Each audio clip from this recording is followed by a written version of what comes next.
최상목 대통령 권한대행이 마은혁 헌법재판관 후보자 임명을 두고 장고를 이어가고 있습니다.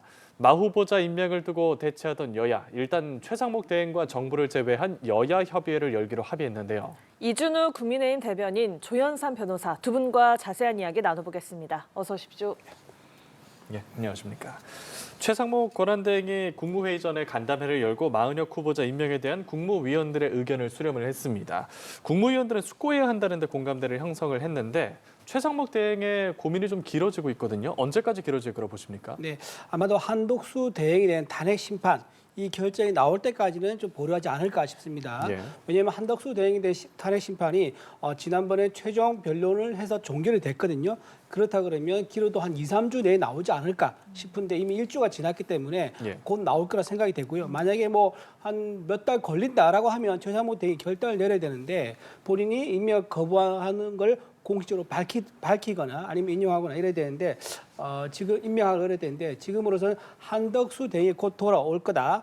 그걸 기다려야 되는 상황인 거고 왜냐하면은 대통령이라는 직책이 국민이 부여한 가장 정당성이 있는 이제 권한을 가지고 있는 분 아니겠습니까? 그런데 예. 이미 한덕수 대행으로 넘어갔단 말이에요. 그러면 정당성을 가진 권한이 2분의 1로 줄어든 상태인 거고 거기에 대해서 또 대대행이 생겼으니까 정당성이 있는 권한이 얼마나 많이 축소된 거겠습니까? 그런 상태에서 최상목 대행이 만약에 헌법재판관을 임명한다. 그러면은 정당성 논란이 굉장히 클 수밖에 없다. 따라서 그 부여 부담을 조금이라도 좀 만회하기 위해서는 한덕수 권한대행에 대한 판단이 나왔을 때 그때 아마 최종적으로 결심하지 않을까 싶습니다. 예, 언제쯤 결정이 날까요?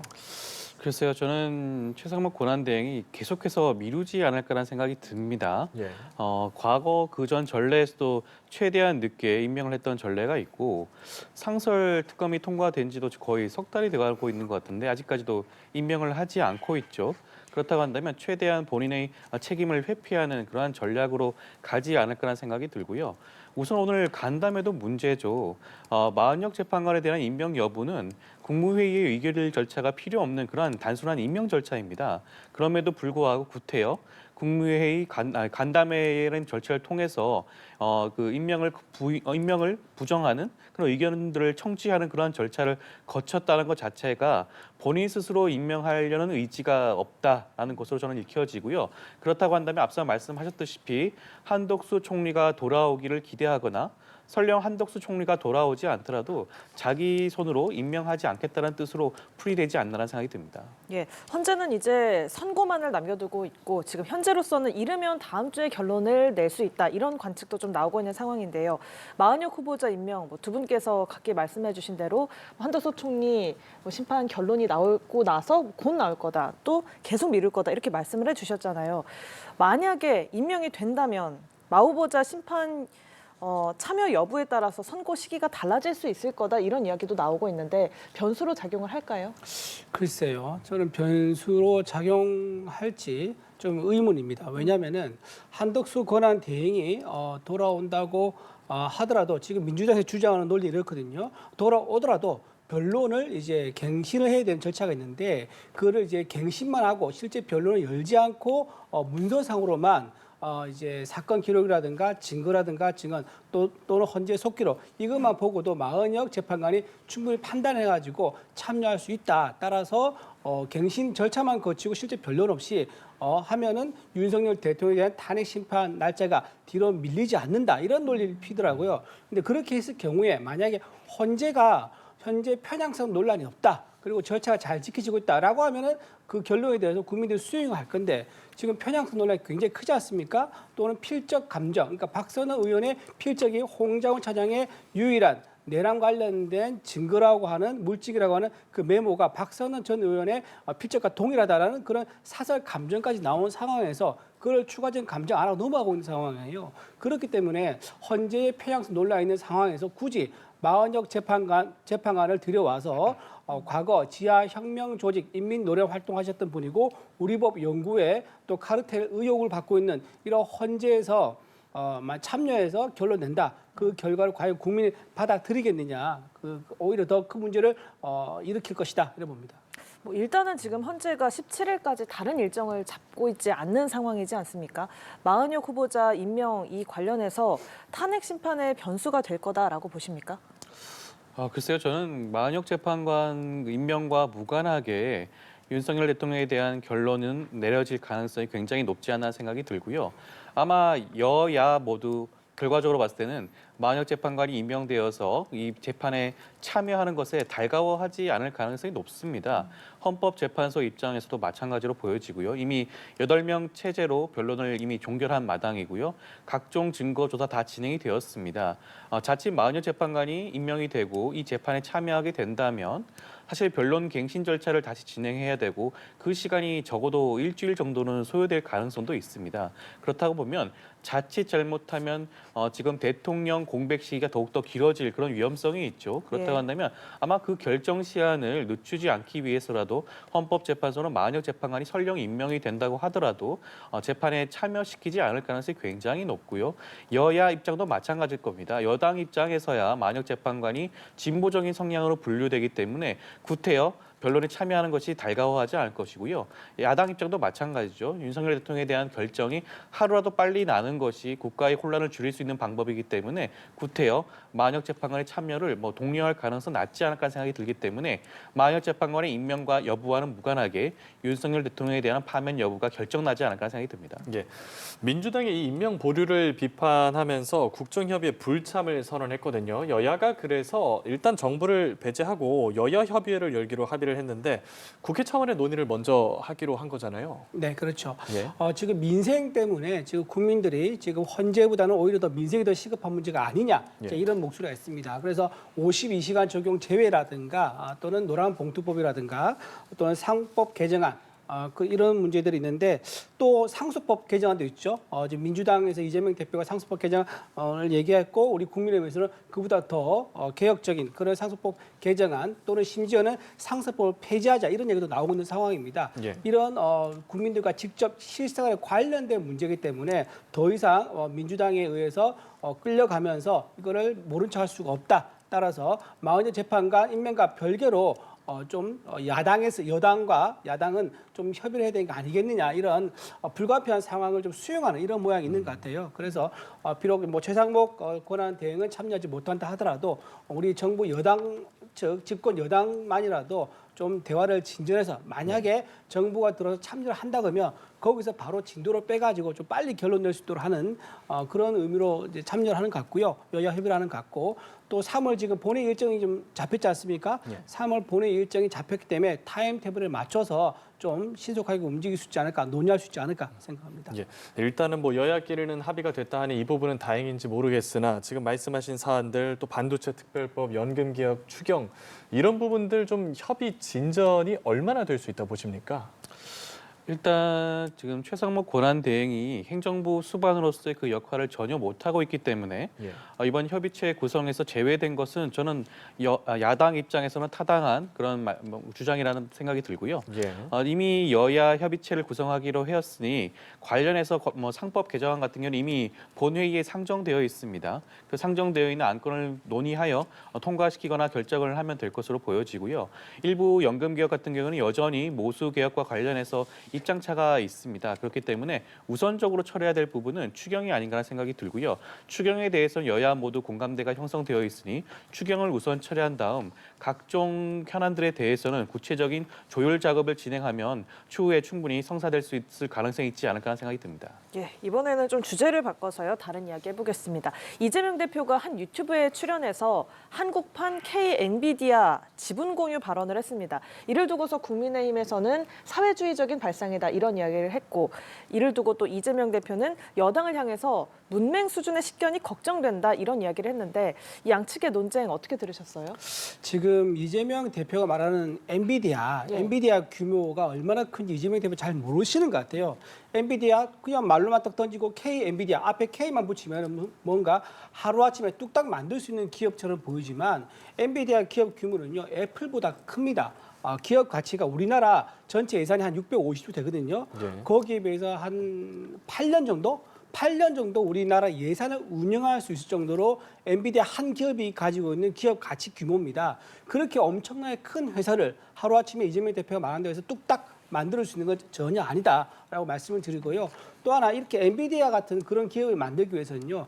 결국은 시장의 자유입니다. 자유와 선택과 집중할 수 있는 그런 환경을 만들어줘서 기업이 스스로 성장할 수 있게 하는 건데 이렇게 정부가 기업이 이익을 나면은 그것을 가져가서 국민에게 나눠주겠다. 기업의 이익을 먼저 가져가는 약탈하는 발상부터 먼저 한다는 게 굉장히 좀 위험하고 사회주의적인 발상이다라고 생각하고요. 어떤 기업에서 어떤 이익이 나면은 그것을 나눠주는 거는 나중에 생각할 일이고요. 일단 기업을 먼저 만들어서 키우는 거 이거를 먼저 생각해야 되는데 순서가 굉장히 바뀌어 있다. 그리고 실제로 북한 같은 경우에 사회주의 어떤 경쟁력을 실시한 적 있지 않습니까? 흥남 비료 공장 사건이라는 게 있습니다. 그 당시에 북한 정부가 흥남 비료에 대해서 정권으로 이제 개입을 해가지고 목표를 이제 할당했었는데 그게 안 채워지는 거예요. 시장에 따라서 효율적으로 유연하게 대응을 해야 되는데 그러지 않고 오로지 그 정부에서 김일성 당시 주석이 하다락 목표에만 맞추다 보니까 품질이 저하돼서 소비가 안 되는 거예요. 그래서 결국은 실패했던 그런 사례가 있습니다. 이렇게 사회주의적인 어떤 경제적인 적은 굉장히 현재 어떤 그 글로벌 시장 세대에서는 맞지가 않다는 말씀드립니다. 이 대표의 논리는 한국판 엔비디아를 육성해서 국민이 지분 30%를 받으면 조세 부담을 줄일 수 있다 이런 이야기인데 현실성 어느 정도나 있다라고 보고 계십니까? 국민의힘을 포함한 보수 진영에서 이재명 대표의 말을 너무 왜곡하고 있죠. 방금 설명하셨지만 예. 엔비디아 같은 기업의 그 지분을 30% 가져오겠다는 게 아니에요. 예. 엔비디아처럼 성장할 수 있는 초기 기업에 국부 펀드 형식으로 투자를 해서 그 이익을 나눠 가지겠다는 겁니다. 그 이익은 우리 국민 모두가 소유하는 식으로 하자는 주장이죠. 이것은 단지 이재명 대표만의 주장이 아니에요. 최근에 미국 트럼프 대통령의 경우에도 국부 펀드를 구성하는 것에 대해서 이미 서명을 했습니다. 이 국부 펀드는 앞으로 AI라든가 바이오, 그다음에 양자 분야 같은 데도 투자하기로 이미 정해져 있어요. 이미 미국도 하고 있는 방식입니다. 마찬가지로 유럽의 경우에도 노르웨이 같은 경우에는 엔비디아뿐만 아니라 MS라든가 애플 같은 곳에 투자를 이미 했었어요.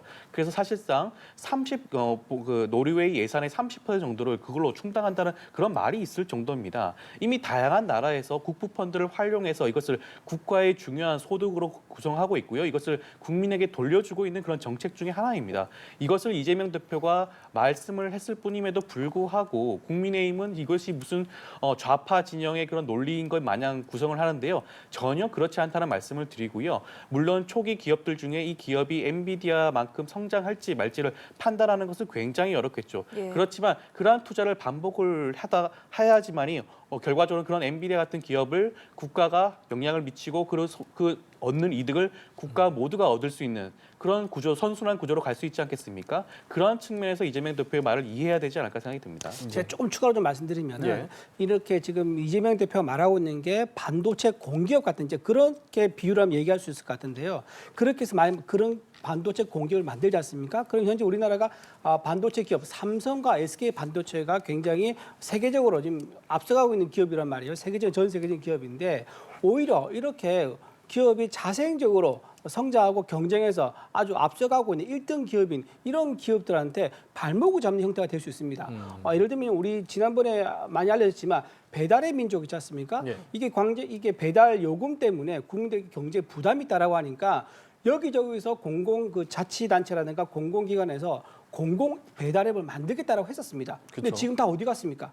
다 사라진 거예요. 그러니까 민간 기업이 가지고 있는 유연성과 자율성, 혁신성을 공기업은 따라갈 수가 없습니다. 공기업은 기본적으로 공무원 마인드고 규정에 따라서 움직이기 때문에 그렇기 때문에 이렇게 시장 경제의 어떤 원리를 기본적으로 부정하는 이런 사회주의적인 발상은 대단히 위험하다. 한국 경제에 큰 데미지가 될 수 있다는 말씀드립니다. 예.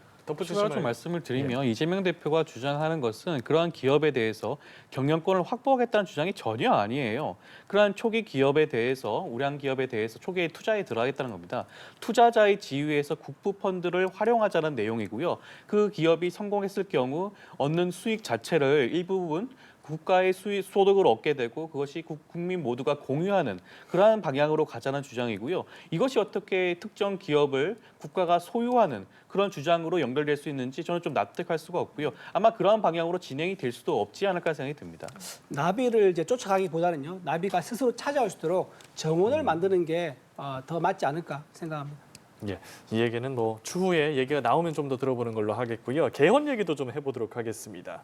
국민의힘은 오늘 개헌특위 첫 회의를 열었습니다. 지금 여당과 민주당 비명계 주자들이 개헌에 동의하고 있는 상황인데 그런데 이재명 대표는 비교적 조금 소극적인 모습을 보이고 있거든요. 그래서 여당에서 주호영 위원장이 비판을 하기도 했고요. 이 부분에 대한 생각 그리고 이른 시일 내에 개헌이 실제 논의로 이루어질지에 대한 가능성도 좀 듣고 싶습니다. 이재명 대표가 개헌에 반대한다는 입장은 아마 아닐 겁니다. 예. 개헌에는 찬성할 수가 있죠. 그렇지만 그 시기가 문제라는 점을 지적을 좀 하고 싶어요. 지금 만약에 윤석열 대통령에 대한 탄핵이 인용이 된다라고 한다면 60일 안에 지금 대선을 치러야 되는 상황입니다. 60일 안에 개헌에 대한 논의를 사실상 마무리 짓기가 힘들어요. 지금 뭐 국민의힘이나 일각에서 주장하는 것처럼 정권에 관련된 그런 권력 구조에 대한 뭐 일부분에 대해서만 개헌을 진행을 해보자라는 부분은 굉장히 저는 위험하다는 생각이 듭니다. 지금 87년 체제에 대해서 변화의 요구는 단순히 정치권뿐만 아니라 사회, 경제, 문화 모든 영역에서 지금 분출하고 있거든요. 이 모든 영역에서의 주장과 요구를 한꺼번에 담아서 개헌안을 통과를 시켜야 되는 겁니다.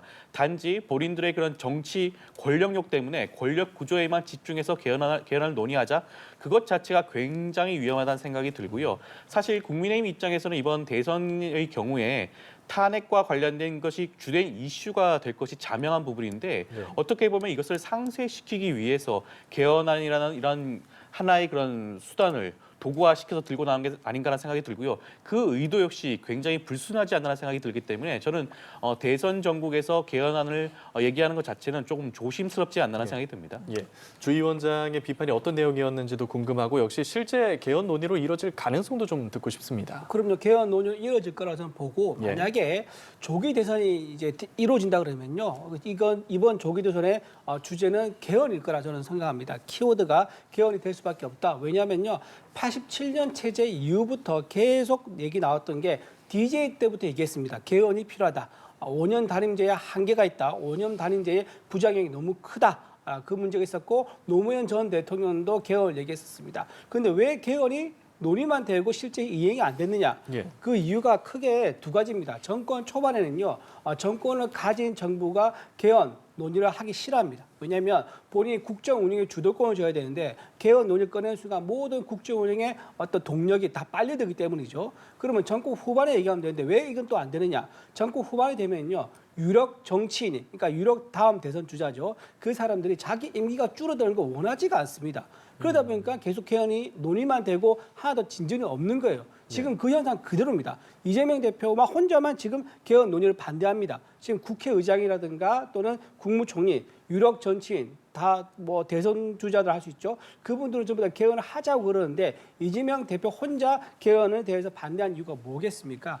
본인은 5년 임기, 5년 단임제 임기를 다 채우고 싶은 욕심 때문인데 이렇게 하면요, 또다시 불행한 역사가 반복될 수밖에 없습니다. 4년 중임제라든가 지방 분권, 책임 총리제 이렇게 권한을 분배하는 분권형 개헌이 이번에 최적기다 이런 말씀드립니다.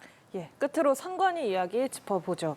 국민의힘이 선관위 채용비리 문제를 부각하면서 특별감사관 도입 추진에 나섰는데 일단 중앙선관위에서는 채용비리 문제에 대해서 일단 사과를 했고요. 또 국회 통제 방안 논의가 진행되면 적극 참여하겠다라고 했습니다. 국회 차원에서 어떤 방안들이 나와야 한다라고 생각하십니까? 일단은요, 이제 가장 중요한 게 선관위 위원장 있지 않습니까? 선관위 위원장이 현재 판사가 겸임하고 있습니다.